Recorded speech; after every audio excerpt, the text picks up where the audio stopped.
ಗೌರವಾನ್ವಿತ ಹಿರಿಯರೇ, ಮಾನ್ಯ ಹಿರಿಯರೇ, ನನ್ನ ಪ್ರೀತಿಯ ಸಹೋದರ ಸಹೋದರಿಯರೇ, ಅಸ್ಸಲಾಮು ಅಲೈಕುಂ ವರಹಮತುಲ್ಲಾಹಿ ವಬರಕಾತು.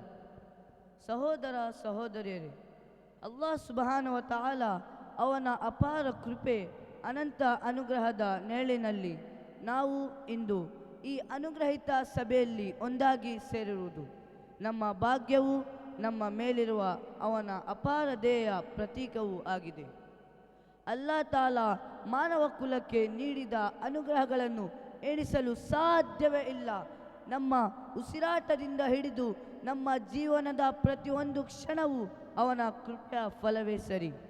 ನಾವು ಆಹಾರವನ್ನು ಸೇವಿಸುತ್ತೇವೆ, ಆರೋಗ್ಯದಿಂದ ಬದುಕುತ್ತೇವೆ.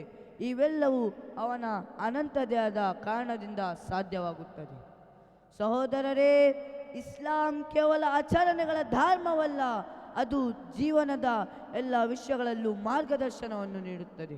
ಅಲ್ಲಾಹನ ಪ್ರವಾದಿ ಸಲ್ಲಲ್ಲಾಹು ಅಲೈಹಿ ವಸಲ್ಲಂ ಅತ್ಯಂತ ಸ್ಪಷ್ಟವಾಗಿ ಹೇಳಿದ್ದಾರೆ, ನಿಮ್ಮಿಂದ ನಿಮ್ಮ ನೆರೆಹೊರೆಯವರು ಸುರಕ್ಷಿತವಾಗಿರದಿದ್ದರೆ ನಿಮ್ಮ ಈಮಾನ್ ಪೂರ್ಣವಾಗುವುದಿಲ್ಲ. ಈ ಒಂದು ವಾಕ್ಯವೇ ನಮ್ಮ ಜೀವನದ ದಿಕ್ಕನ್ನು ನಿರ್ಧರಿಸುವ ಮಹಾ ಸಿದ್ಧಾಂತವಾಗಿದೆ. ನಾವು ವ್ಯವಹಾರದಲ್ಲಿ ಸತ್ಯವನ್ನು ಪಾಲಿಸಬೇಕು. ಇದು ಕೇವಲ ಒಳ್ಳೆಯ ಗುಣವಲ್ಲ, ಇದು ನಮ್ಮ ಈಮಾನಿನ ಅಂಶ. ನಾವು ಅನೈತಿಕತೆಯಿಂದ ದೂರವಿರಬೇಕು, ಇದು ನಮ್ಮ ಆತ್ಮದ ಶುದ್ಧತೆ. ನಾವು ಯಾರಿಗೂ ಮೋಸ ಮಾಡಬಾರದು, ಇದು ನಮ್ಮ ನಂಬಿಕೆಯ ಪ್ರಾಮಾಣಿಕತೆಯ ದ್ಯೋತಕವಾಗಿದೆ. ಸಹೋದರರೇ, ನಮ್ಮ ನಡೆನುಡಿಗಳು ಇತರರಿಗೆ ನೋವುಂಟು ಮಾಡುತ್ತಿದ್ದರೆ ನಾವು ಎಷ್ಟು ಇಬಾದತ್ ಮಾಡಿದರೂ ಅದು ಅಪೂರ್ಣವಾಗಿಯೇ ಉಳಿಯುತ್ತದೆ.